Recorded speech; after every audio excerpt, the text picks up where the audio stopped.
रिया के वकील पर कंगना रनौत का निशाना, कहा ब्लड टेस्ट हुए तो कई सितारे जाएंगे जेल। पीएमओ से स्वच्छ भारत मिशन की तरह बॉलीवुड का गटर साफ करने की अपील। इसी विवाद पर कंगना ने ट्वीट कर फिर बॉलीवुड के एक तबके पर साधा निशाना। कंगना ने बड़ा बयान देते हुए कह दिया कि अगर बॉलीवुड में नारकोटिक्स टेस्ट हो जाए तो कई सारे सितारे जेल में होंगे। उन्होंने पीएमओ को टैग करते हुए ट्वीट किया है, अगर नारकोटिक्स कंट्रोल ब्यूरो बॉलीवुड में आ गया तो ए लिस्टर जेल में पहुंच जाएंगे। अगर ब्लड टेस्ट हुआ तो कई बड़े खुलासे होंगे। उम्मीद है कि स्वच्छ भारत मिशन के तहत बॉलीवुड के इस गटर को भी साफ किया जाएगा। कोरोना के बढ़ते मामलों को देखते हुए पश्चिम बंगाल सरकार ने किया बड़ा ऐलान, 20 सितंबर तक सभी स्कूल कॉलेज बंद रखने के आदेश। इसके अलावा पश्चिम बंगाल सरकार ने राज्य में पूर्ण लॉकडाउन की ताजा तारीखें भी जारी की। सरकार ने फिलहाल सितंबर महीने की 3 तारीखों का ऐलान किया है जब राज्य में लॉकडाउन रहेगा। पश्चिम बंगाल में 7, 11 और 12 सितंबर को पूरी तरह से लॉकडाउन की घोषणा की गई है। इसके अलावा बंगाल सरकार ने रेल संचालन की भी वकालत की है। ममता सरकार का कहना है कि अगर ट्रेनों का संचालन फिर से होता है तो ये ठीक है। कोरोना काल में नीट और जेईई की परीक्षा को लेकर पक्ष विपक्ष आमने सामने, विपक्षी नेता हुए गोलबंद।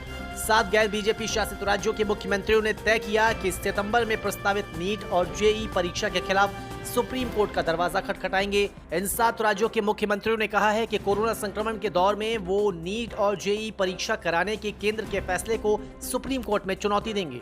नीट की परीक्षा 13 सितंबर को प्रस्तावित है, जबकि जेईई की परीक्षा 1 से 6 सितंबर को होने वाली है। कांग्रेस अध्यक्ष सोनिया गांधी ने नीट और जेईई परीक्षा को लेकर 7 गैर बीजेपी शासित राज्यों के मुख्यमंत्री की बैठक बुलाई थी। भारत में कोरोना की रफ्तार तेज, कुल मामले 32 लाख के पार, 24 लाख से ज्यादा लोग ठीक होकर लौटे, जबकि करीब 60,000 लोगों की हुई मौत। दिल्ली के मुख्यमंत्री अरविंद केजरीवाल ने कहा कि होम आइसोलेशन में रहने वाले किसी मरीज की मौत 14 जुलाई के बाद नहीं हुई है। उन्होंने कहा कि मृत्यु दर घटकर 1.4 है, जो देश में सबसे बेहतर है। दिल्ली में पिछले 24 घंटे में कोरोना के 1693 नए मामले सामने आए हैं। किम जोंग को कोमा में जाने की खबरों के बीच नई तस्वीर आई सामने। उत्तर कोरिया ने जारी की नई तस्वीर में Kim Jong Un workers party के पोलित ब्यूरो की मीटिंग में बैठे हैं। उन्होंने कोविड-19 और तूफान की रोकथाम के कदम उठाने को कहा।